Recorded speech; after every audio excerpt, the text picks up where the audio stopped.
Okay, hello everyone, and welcome to another episode with EIT InnoStar's RIS Alumni series of meetings. And today we are super excited to have the very first career talks where you can get a grasp how you could change your career based on the experiences of some other professionals who are already further on the way.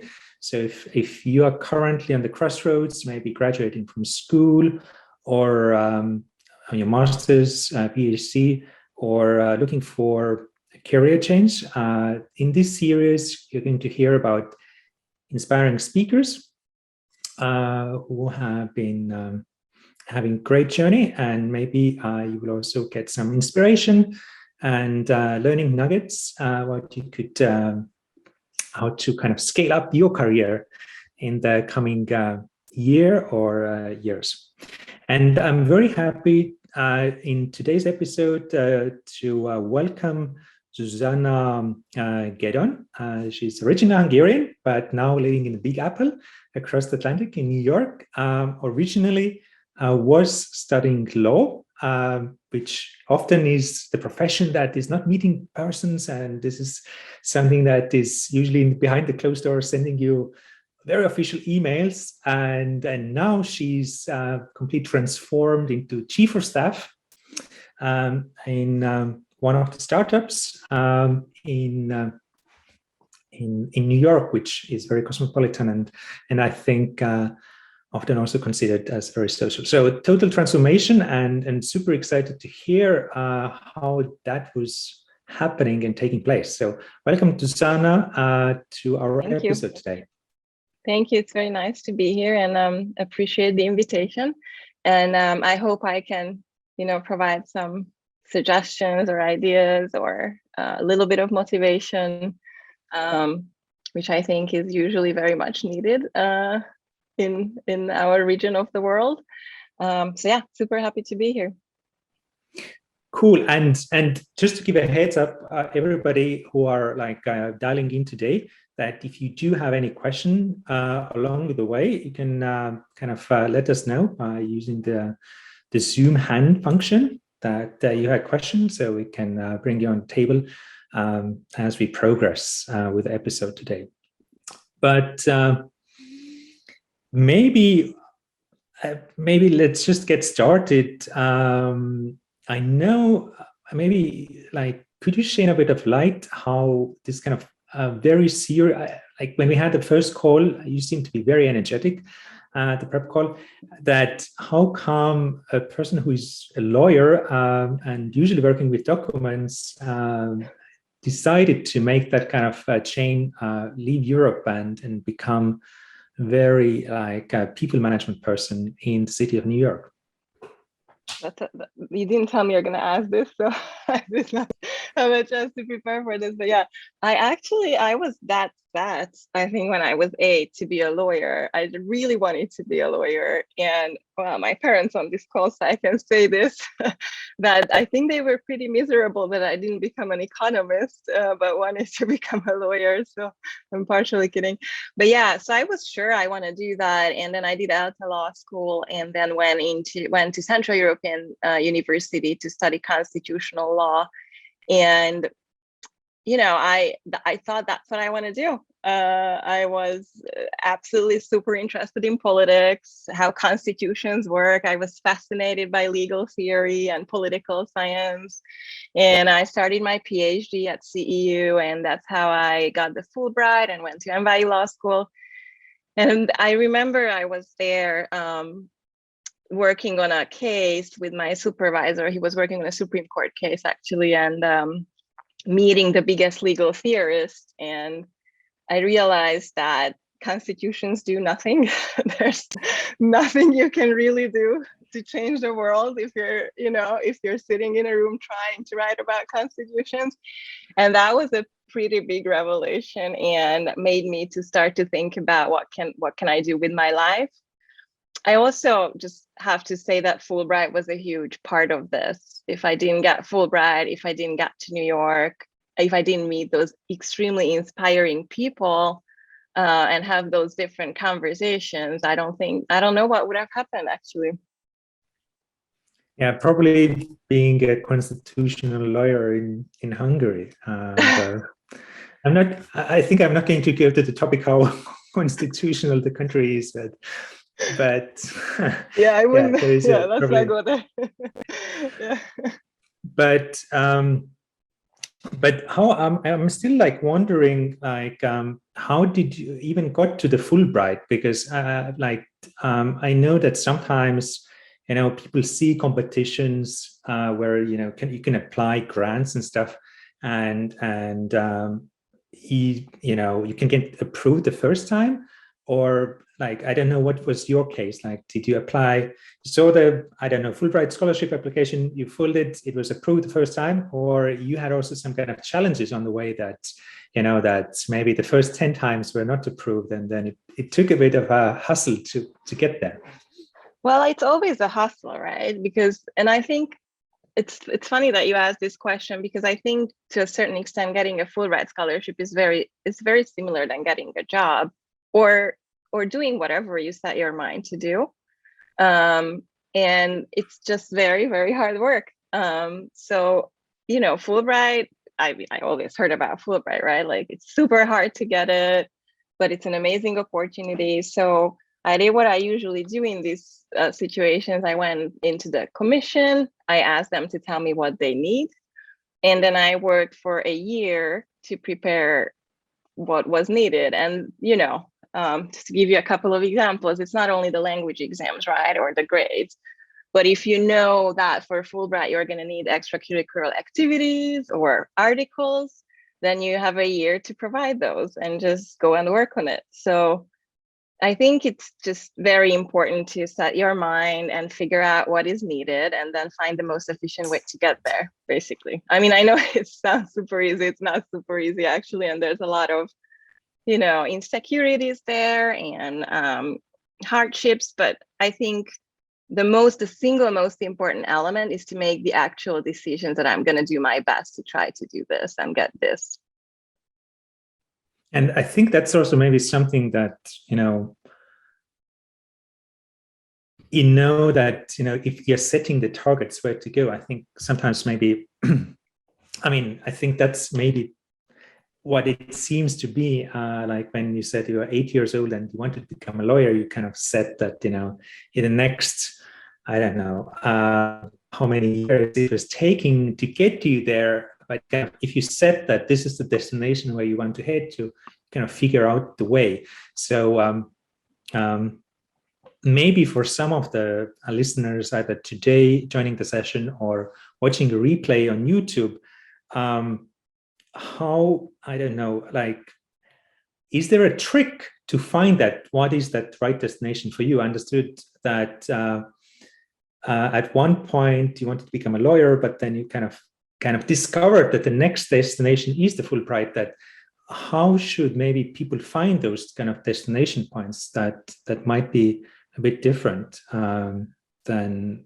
Yeah, maybe if you don't mind, let me just take a step back, because I think the one-liner to all the questions basically is that it all depends on you, right? Mm-hmm. It's my choice what I want, and it's going to depend on me if I get there or not. And I think that full responsibility is the first and most important thing. And I know, people are coming from different circumstances, and I know everything is relative, and others have harder circumstances than others, but I do think to a certain extent it's all relative. And it, just to give you an example, right? I went to a great high school in Hungary, Radnóti, then I went to Elte Law School, then I went to Central European University. So I got a really good education, thanks to my parents, and they were always there for me and endorsed me in my studies. But when you go to the US and suddenly you're there with $1,000 per month in New York City, and your rent is around, $3,000, and you need to figure out what to do and how to do it, that I lost my privileges, right? So, which was great for me, to be more empathetic. But yeah, so everything is relative. And I think it depended on me. I mean, I had very hard days, right? When I didn't want to get out of bed and I felt so sorry for myself. But at the end, it depended on me if what do I look at, my advantages or disadvantages? And so I just wanted to say that to start with that. And the other thing is that it's really hard work. And and if you don't know that, and if you don't acknowledge that, then don't start it, because it's very hard psychologically. I think most people don't like to reflect on themselves and admit mistakes. It's just naturally hard, but you have to do that in order to get better. And then also effort and time wise, like I said, I'm pretty sure I worked over a year on my Fulbright application. And then I think it took me altogether like 2 years to change the career. And I'm still in the learning phase. And then, yeah, constant learning, of course. That's another thing. Like, you can never lay back. It's not like you get to be like a chief of staff, for example, and then that's it, done. You're good until the rest of your life. So yeah, I think those things are very important as well, and also to fail and get up and be persistent. I think my failures were the most important ones, actually. So just wanted to give that background because I think that's important. That's how I think about all the different phases, because I think when you want to change your career, there are a couple of phases that you have to go through. And even after that, to get better again and again. And I agree with you, the first phase is to decide what you want, right? Like, make an actual choice. That's what you asked me about, right? I got that right. Okay. So yeah, the first phase is to decide what you want. And again, hard work. I think there are a couple of things you can do. Most important is to go out and talk to people who know better. And when they talked, like, for example, if you want to be, I don't know, an economist, go to some economists and start to talk to them and specifically ask them what is bad in what they do every day. Like, what do they not enjoy? Like, try to find the holes, try to find the gaps, try to find, the contra arguments to your choice. I think that's always super helpful, because if you later can justify your own choice, then you're going to be better off. I also read a lot of job descriptions back then. One of the hardest things for me actually in the career change was figuring out what I want. So I think it took me a year. And I read a lot of job descriptions, and I remember I must have read over 200, 300. I remember at 3 a.m. one of the nights I was reading, and I found this chief of staff job description, and I felt like, oh my God, the world just turned with me. Like, by that time, I was talking to people about how I want to do people management and how I want to do project management, but I also love law. And everybody looked at me and they were like, what are you talking about? What's wrong with you? There's no job like that. And then there was a job like that. Yeah, that was great. And also I read a lot of books that were kind of life-changing to me in terms of how I think, how you want to think, how you want to control your thoughts and emotions, especially when you're down or not feeling so good. Interviews with people who are prominent in the field that you want to go into. I think those are, and there's internet is huge, right? An endless source of information. So you can always find a lot of things there. And then, sorry, go ahead. I just wanted to, maybe it's like, maybe in the audience, you mentioned that you were reading some of this kind of inspiring books. That do you have like maybe a top 2 or 3 that maybe our audience, if they are now lost and they don't know if they are, for example, graduating this June and then they have to find a job in the end of the summer, maybe they also have to read the job descriptions, but maybe to get assistance from some kind of books, what was the, let's say, 2 favorite of yours on your journey? Well, one book was Kahneman's book, Fast Thinking and Slow Thinking, which was absolutely life-changing to me, because I think it shows how human brain works, what kind of biases we have, how we react emotionally, and kind of gives models how to deal with those. in my situation, that was very important for me to understand myself more and be able to like overcome my fears and insecurities. So that book was therefore super helpful. And it's an amazing book, of course. And then the other book I think it was more like related to what I wanted to do. It was around persuasion. Robert Cialdini wrote 2 books. I actually like his Influence and Persuasion, which is about the moment before the moment you're trying to persuade someone. It's also, I think that book is actually even better than the first one. It's super useful when you want to think about how to get something, right? In life in general, how you talk to people, how you express yourself, how others see you, like communication 101, basically. I think actually, if you look I have been reading both, and I think in case of Cialdini, I think what's really interesting is even like his own career. Like, he was just like, a teacher at Arizona State University, if I'm not mistaken, I think so, yeah. Like university, nobody that much knows. And then he was just curious to run those experiments. Like, I think a few times he just like went as an intern to, to just do a research undercover, basically. Yep. Learning how to sell insurance or like a few other things. Yep. that also trying to find out himself, like what he would do. No, I love his podcast. I love listening to him. Like he's amazing. Yep. Yeah, awesome. And you said that you were reading the job descriptions, and I think one of the challenges that I have heard is that when you do that kind of like career change, sometimes the job descriptions is one thing, but then you have like those requirements that we need somebody who has like 3 PhDs, 50 years of experience in a super new technology, which didn't even exist 50 years ago. That how did, do you have like a trick or how to maybe convince that people actually would consider you in that new industry, that you were probably like reading the job description, but how did you manage to convince that, hey, I have this legal background, but it could be relevant for you? So just to, organization. I'm happy to try to answer that question. But just to clarify, I did not read the job description back then to actually apply to those jobs. Oh, okay. That was still the phase of when I tried to decide what I want to actually do.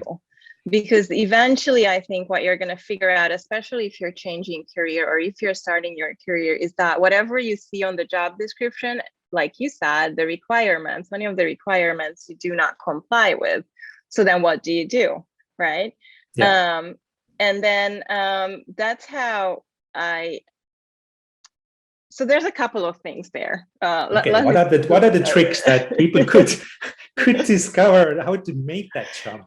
Well, first of all, I don't think there is in terms, like, for example, I'm hiring now. I hired like 3 people and I had a very strict scorecard. Like I didn't even advance the person to the hiring manager. It's certain things that we asked for very specifically were not met, to be honest. So I think it's super important to be realistic. Let's start there, maybe. Okay. I think it is. I also think it's important to be motivated, but for me, there was a gap between reading those job descriptions and actually going, to a job. Like you need to identify what are the gaps, and then you need to work on it. Just like with Fulbright, it's the same process, right? Like, hey, I have no idea about project management. Great, let's go on Coursera. Let's take Google project management course. It should be a 6 weeks course. I took it in 2 days, so anybody can. Things like that. Like figure out, like that's why I said talk to real life people as well and ask them how their daily job actually look like, because there's a lot that is not in the job description, of course. But yeah, it's super important it was for me very important to face myself, see the gaps in terms of my skills and try to work on those. And, many times you need to first do like an unpaid internship.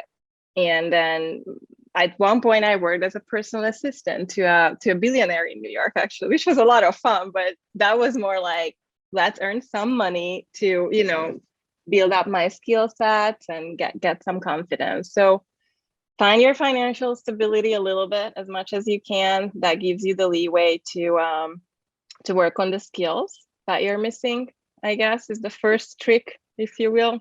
The second would be you need to prioritize, right? Like in that process, there's like 500 jobs that you can apply to. And because of that, I just want to refer back to the decide what you want phase for a second, because I think in that phase, it's super important that you decide what you really want. Like, sure, you have to be flexible if you go to an event and meet someone who offers you a job. Sure, be flexible. You might want to take it, even if it's not your ideal job. But it's very, very important to know what is the minimum salary that's going to make you happy. What certain skills did you learn over the last 5 years that you definitely want to make use of? What are things you're not good at and you don't want to do in your everyday life?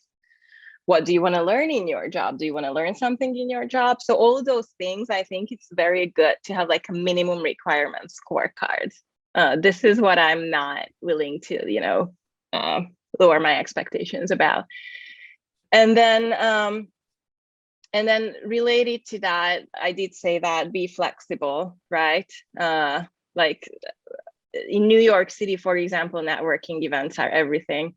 You can hear repeatedly that 80% of the jobs are actually not advertised. I don't know if that's true. I think it's less and less true, especially for the startup world.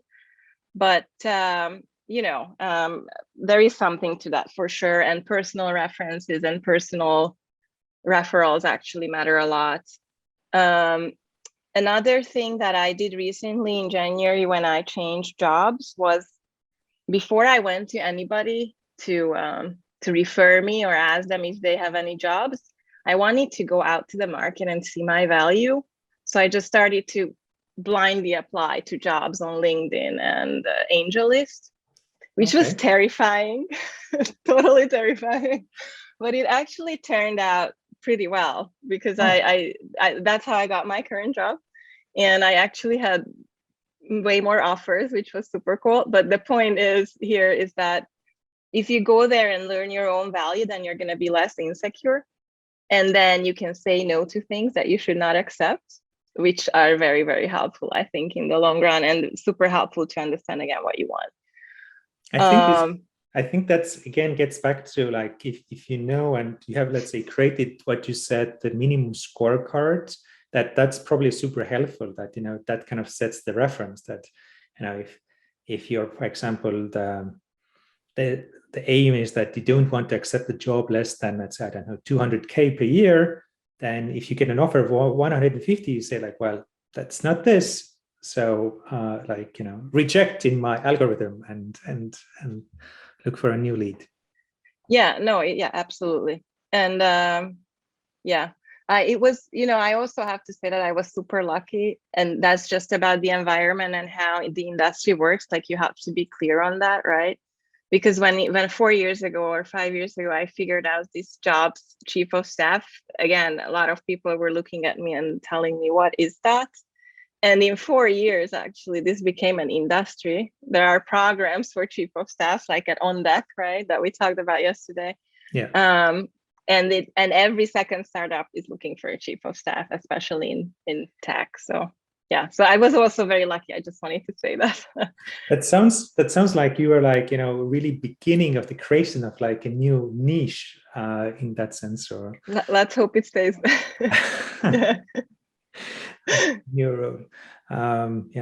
In the meantime, all others dialing in, if you do have like, as we have been discussing here with Zsuzsanna, different topics, if you do have a question, don't worry, don't bite. I think Zsuzsanna or me, like, physically away from you, so don't be scared. You can like let us know by raising the hand, or you can also type it in the chat if you have any questions or comments, or you would like to ask Zsuzsanna something. This is your chance now or never, basically. So, or I can send my email, but one more thing I wanted to add to the tips and tricks I don't know if it's a trick, but a tip for sure. I think it's you need to think about yourself in these situations from outside as a project. Like you are a project that needs to be managed. What is the project goal? How are you going to break it down into different milestones? It's like even like a PhD, right? Or a master thesis. You're not thinking about writing 400 pages. Like you have to break it down, then you have to research it separately, then you have to go to your supervisor. Like there's a lot of processes going on that needs to be planned out. So I think I always have my own Trello board for my for my career stuff, actually, to see it as a project, as I said. And it helps, I think, emotionally as well to monitor that more from outside. And also it's very important to relate it to this, thinking about it as a project, to find always the most efficient ways and prioritize. So again, going back, for example, writing a cover letter to any jobs, right? Or Fulbright or any university application. You can write, I've seen and helped many people write cover letters, and I was always astonished by the fact that people sit down and write what they think the person wants to hear, and they just write two pages of cover letter and submit it. And I can't believe that, honestly, because there are so many clues in those descriptions what they look for. So what I usually do is I have a piece of paper, write down my own skill set. I have a different set of piece of paper, trying to anticipate what they want to hear, and then let's match those. Then I write it. It's 2 pages. Let's work a little bit more on that. Then it's half page, and that's it. So it's just, be efficient. Like give people what they want, not like what you think they want. I think that's very important. But I think this is maybe getting back to what you mentioned a bit before, that like one part is like writing what they want to hear, but at the same time, reflecting oneself. Like, what is the stuff you want? What is your skill sets? Maybe even identifying gaps that, this is, I think, sometimes maybe the scariest part, that, people can be scared of spiders and, I don't know, nuclear bombs or whatever things, but sometimes it feels like the scariest thing is like that self-reflection and it is most probably looking into oneself. And unfamiliarity, which I think I learned from the Kahneman book, by the way, that we're always trying to get away with unfamiliar things. No, absolutely. That was the hardest part for me, for sure, back then. But at the same time, probably, I see some of the audience members are still scared to ask questions, but what I'm thinking, like you mentioned, okay, this is a funny story with the doorbell, but there is nobody after. This is like, but like in a way, how to really maybe push some of, like, I understood, like for you it was internally, you set those kind of frameworks, the minimum requirements, and pushing that, but we still see that there are many people here who are not, I don't know, willing to take that first step, or like too scared to take that first step. So what would be like a good, like soft, I don't know, first thing that maybe people could try out either this weekend or as a self-reflection, or after graduating during the midsummer, that what would be like this kind of, not too spooky way to go inside in order to put that minimum requirements and things together? Would it be, I don't know, any good idea on that the audience could try out at one point? Yeah, sure. I think basically we're talking about that until you understand your own value, what you provide, right? Yeah. You're gonna not get where you should, most probably. I feel like that's what we're talking about right now. And I think to try that, most probably the best, like, for example, if you want to work for the US Senate, then sit down and try to find somebody who you can do a free internship for, or any ways to prove that those skills that later will be needed for that job you actually have, primarily for yourself, I guess, first. And then like, again, put the effort in it, right? But yeah, go out and try. I think that's super important. So you just finish your degree, or you just finish your PhD and want to become, I don't know, a investor. maybe find an investor in Hungary, and ask them if you can jump in and help, and for a month, and then ask to be evaluated after that, or something like that. It depends on the job, I guess, but that would also help the person to understand if they are actually good at it or not. Any good ways of also like getting actually in touch with people? Like, I mean, in that sense, like they want to do that, like, you know, maybe a bit of job shadowing of let's say an expert, or to reach out. Is there a good way that should people kind of like stalk them, like go to the office and look about the picture and then spook on the street, or do a cold reach on LinkedIn, or like look on Google for email address, or get a warm referral? Like, I mean, do you have any suggestions in that front that would be like a good way to actually reach out to usually those yeah, I mean, I would say role models? Yeah, referrals. That, first of all, I think people want to help. So like, whenever I get a message on LinkedIn or in an email, I hope I always answer and try to help. And I think people in general want to help others. So I would definitely say try. Also, what do you have to lose that the person doesn't reply? And I'm also going to say try more times, not only once. I think it's totally fine to send like 3 messages, maybe wait a couple of days in between. Maybe not more though. Yeah, cold is the toughest deal. And it's not because the person doesn't want to help necessarily, but because they get more, 100 messages per day or whatever. So I would try definitely LinkedIn, and then would try to find the email on their homepage or on their LinkedIn for sure. But the better way is a referral, I think, or an even better way than a referral is meeting the person in person.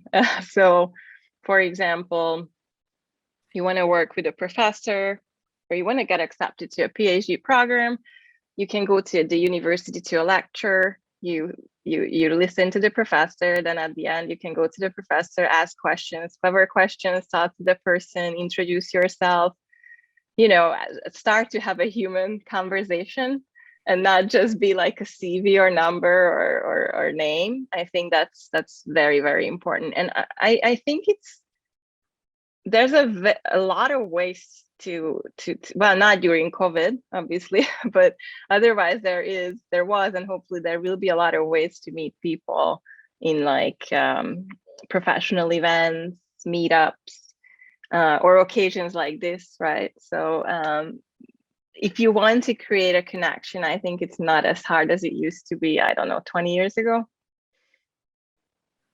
Yeah, so I think it's maybe just like taking that plunge to see that. As you said, if people are mostly helpful, probably, they don't punch you in the face. The worst thing, what could happen is that they just didn't reply. Yeah, exactly. And then just stop yourself to make an assumption that it's because you don't worth their time. It's most probably because they didn't even see the message, or, I don't know, COVID happened, they had to run out to get their cat, or like whatever that is, how you forget to answer a message. I think it's pretty common. That's a huge difference between the US and Europe. Before we started the Fulbright Scholarship, we had a training specifically focused on how you behave in a US setting and how you sell yourself, which term, by the way, I disagree with, but like just very specifically focusing on to show Europeans how to handle themselves in the United States. Because, and especially in Eastern Europe, I feel like we were brought up in a way that we always have to respect authority. We are, we're very critical, like rather focus on why something is not going to happen. Fears, stuff like that. Sorry for overgeneralizing. I hope I'm not right. But in my generation, I think that was absolutely how people thought or even think about themselves. And the US is very different. Like if I go to a US event with the Hungarian mindset, nobody's gonna talk to me because that's not how it works. And when I don't think you have to hardcore sell yourself. I really actually don't like that, because I think humbleness is important. What is important though in that kind of mentality is, again, knowing your value and telling it nicely to people that you can provide that value. Not like overstate it, not like force it, don't be a salesman for sure, but just be a humble person and listen. But you can tell honestly that, hey, I know how to write a cover letter. It's not going to be arrogant or anything. It's just going to be helpful, actually.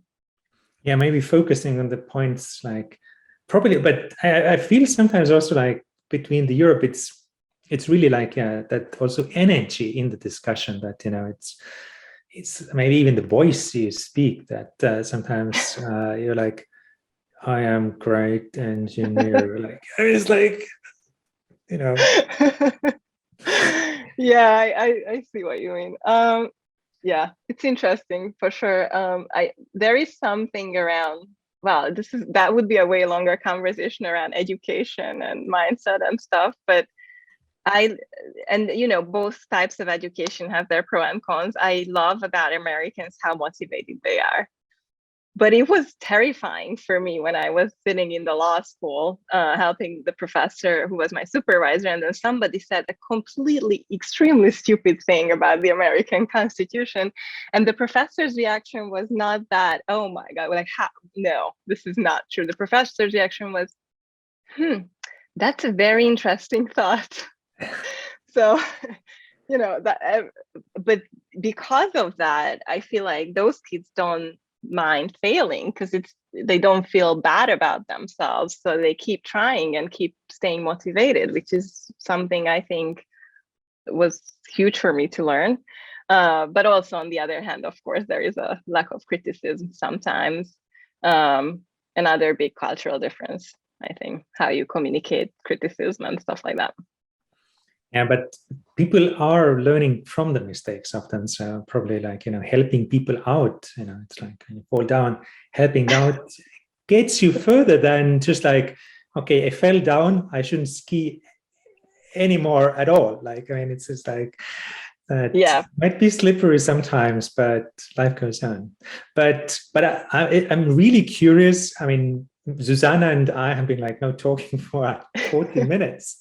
Time has been going very fast, but I see in the audience quite a few people. Eva, Douglas, Charlotta, Tamas. Do you have any questions for Zsuzsanna? Super eager to see any of the feedback. I think they still haven't stepped out from the Eastern European. I do have a question, actually. Maybe to you. Can I ask you something? Sure. So when you, sorry, go ahead. Yep. Sorry to interrupt you, Zsuzsanna. I have a question that how you connected to Hungary at this moment. So I know about the Hungarian idea exchange. What does it mean, and how deeply are you involved in Hungarian relationships now? That's a great question. I am helping if I'm helping startups for sure. I'm asked sometimes by the New York Hungarian Consulate to evaluate pitches and prepare Hungarian companies to meet American investors. So I'm always happy to help with that. And then Hungarian Idea Exchange is something that is on pause now. Maybe we're going to revive it now. I'm the president of that. It's an NGO. And the main idea is that we try to bring together Hungarians, but also not Hungarians, whoever wants to join us and have a conversation once a month, like a happy hour. And we had a very special type of event where we had like 5 wines for tasting, and each wine was paired with a 5-minute flash presentation, where we introduced different startups or different industries. And really just the main idea was to bring together very, very different people and just learn a little thought from each other that change your life somehow that moment, 2 hours later or 2 days later. And it did, and I kept seeing it. And so it was a great year or 2 years while we did that. And I hope we can revive it now. But yeah, that's it. Actually, I'm not, now that you ask it, I guess I could be more involved. So I'm happy to help if anybody, would like to ask my help. But I think it's also like the event format you said, like, I mean, that's maybe something that, we can, it sounds really exciting, like in a way that maybe something for the EIT Health to consider also like 5 wines and 5 startups pitching this kind of evening events once, we're out of the Zoom world and in-person meetings again. In my experience, Hungarian wines always help with these events. Yeah. So that's new requests. So people, when you're watching this, write to the EIT Health headquarters that next year there should be an extra budget for some wines as well, and let's do some alumni events with 5 bottles of wine and 5 ideas around this one. And do we have some more? No. You can still let us know if you do have any questions. Also, Imre or Alexandra, feel free to plunge in and share your thoughts. But one thing maybe that I was thinking is that you mentioned also if you went to New York, there was this kind of like complicated situation where you got the scholarship, and I think many like people who are watching, they have been like getting maybe master's scholarship here in Europe or the PhD grant. But it seems like in the US, the gap was quite big that, you got 1,000, you had to get another 2,000 just to, get the small room somewhere. And at the same time, too, learning and things that any trick,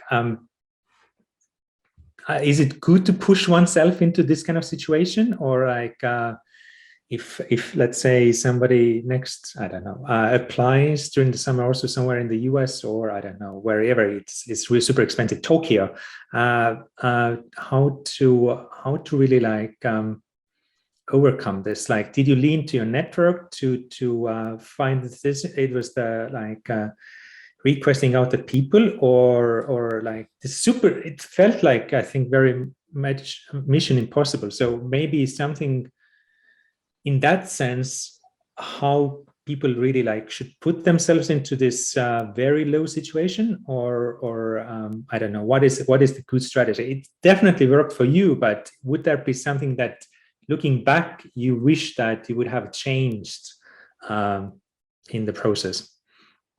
I think the big thing about the US is that it pays off. Like, that's the American dream. I know it sounds very cliche, but it's true. If you go, like, it was hard, those years were hard, right? But and I knew what I'm going into. And yes, I was actually super lucky. My parents helped me. So yes, I was in a better situation, I guess, than many other people would be. But it's not easy to live in New York from $1,000 per month. It's really not. And did that for some years. But I always felt that I'm doing this for, it's just an effort you have to do. Like, that's the reality, really. You want to go from Eastern Europe to the United States and change your career meanwhile, then that's the reality. You can also just go and work for McKinsey in Budapest, and then you can add, transfer to the New York McKinsey, and most probably then it's going to be a financially better situation. But yeah, for my reality, this is what happened. This is what I had to take on, and I think I went into it mostly knowing what I'm going into it, and that helps. And then it pays off. Like, I am super happy where I am right now. I'm working for an amazing startup, learning a lot every day. I see the path in front of me for the next most probably 5, maybe even 10 years, and it might change, it might not, but it gave me a very solid background, and it's worth every moment, I would say. So you mentioned like 5 to 10 years to go. So you already have like on your Trello board, basically on the right side, some 5 or 10 year targets. Well, no, I don't have it on the Trello. You got me, but yeah. Again, this job change for me in January, it was not easy in the beginning, but then it was really again life. Like, every time again something is hard, you learn something if you want to. And for me, the big learning now was that this whole chief of staff profession is actually a profession and an industry. Everybody kept asking me before, all right, so what do you want to do? Do you want to be a CEO? Do you want to be a COO? Why are you not learning more operational stuff? And I was like, I do not want to do that. And now finally I understand I don't have to, because in this program, for example, that just launched, we're talking with the Uber chief of staff or Lyft's chief of staff. It is a profession, and my target is, right now I'm at an early stage startup, and I want to scale and want to be there to grow this startup from 5 people to 100 or even more, because those are very different times in a company's life cycle. So I want to learn those different life cycle, how you manage the leadership team, how you manage people. And then I think that's going to take me around, 3 to 5 years to go through Series A, Series B, hopefully Series C rounds. And then we'll see which part I enjoy the most. Do you like, you have been, I think now you're working for a startup. I think previously you worked for also different companies. It's actually maybe one piece of advice where maybe again you can give some insight. If we have this EIT Health Master Program, students graduating this summer, if you were them somehow, would it be more make sense to go and apply for a position as a first job in a startup, or would it be better to apply in a more established company, like some kind of legacy corporate structure? Well, it depends on what they want, right? In the longer run, I think going from a startup to corporate is easier. Whenever I hired during the last 5 years, if it was a person not having an early stage startup experience, that was a big red flag. Because usually if you work for a bigger companies, you're in charge or you're working on a specific, piece of it. Mm-hmm. And at an early stage startup, we don't necessarily like that, because, for example, my job description is basically to get shit done. Sorry, but this is what it is, right? So if I know only a little part of compliance law or a little part of HR, that's not going to help anybody. So if you want to go to an early stage startup, if you want to be an innovator, if you want to be an entrepreneur, if that's what makes you excited, then I would definitely not go to a bigger company. If you want to eventually go to a bigger company, sure, but then I'm not sure it makes sense to start with a startup. It's a lot of effort. It's a different lifestyle.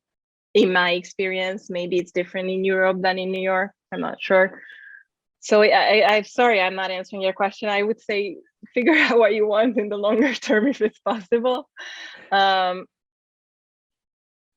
guess getting a job in a bigger company is better when you want to learn, because they have the time and bandwidth and money to put you through, onboarding and learning, and actually have the resources to provide that kind of education. Early stage startups don't. You just need to go there and run and do everything. Okay. Yeah. So again, getting back to that self-reflection point. Well, it's good to know. I think in the room there are also some of the early stage startup accelerator people. So probably something they can also take with and maybe helping them to craft their message for the audience.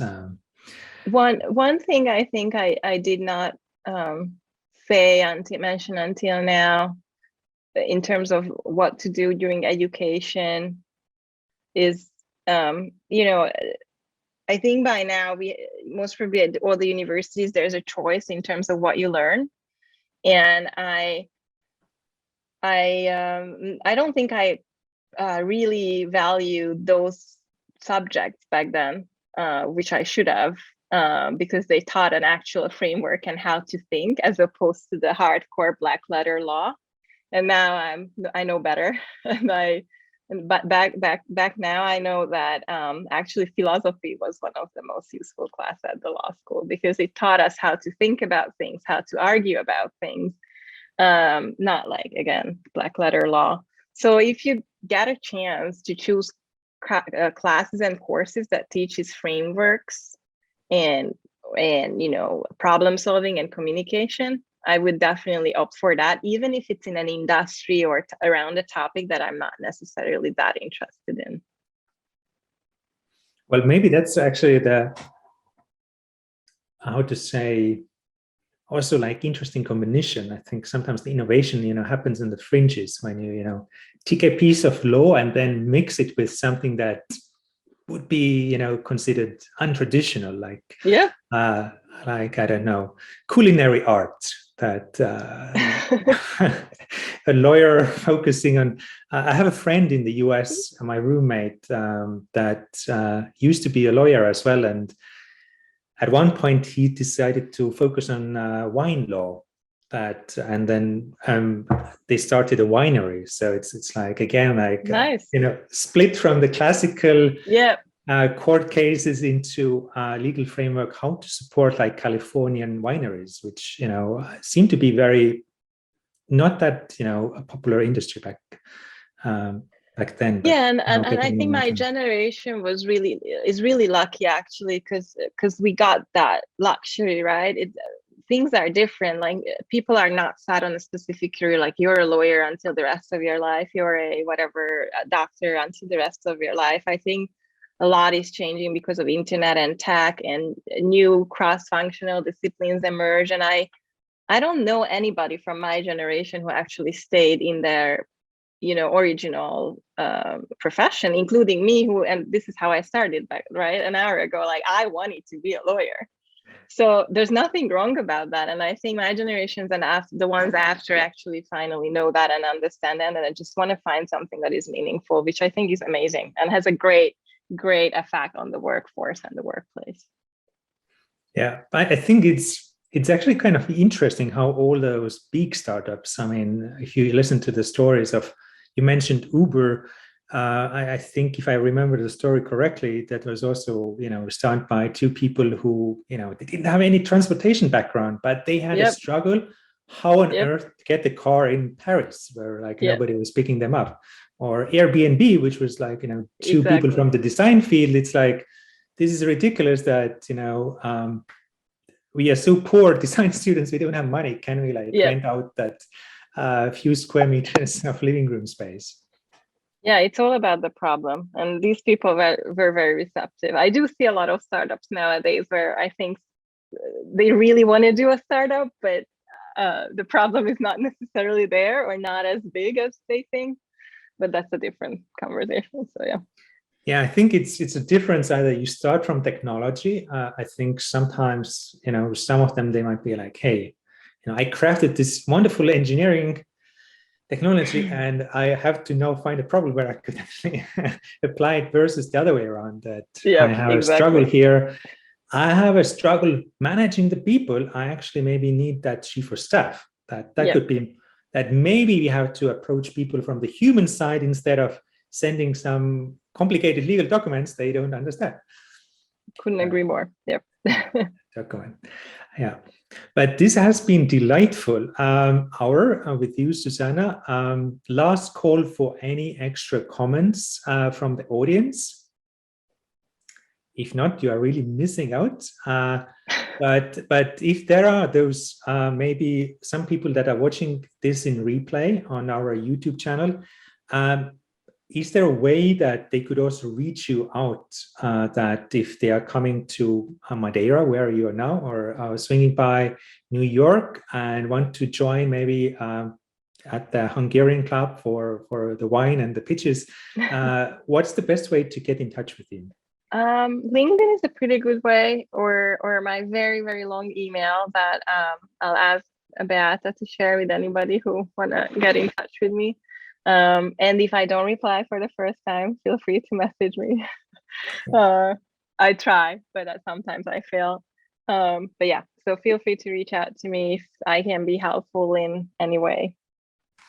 Yeah, the trick was, I think you mentioned that you can send 3 times, like once Yeah, per I week. think three is my golden rule. I wouldn't go farther, most probably, but I'll go until 3.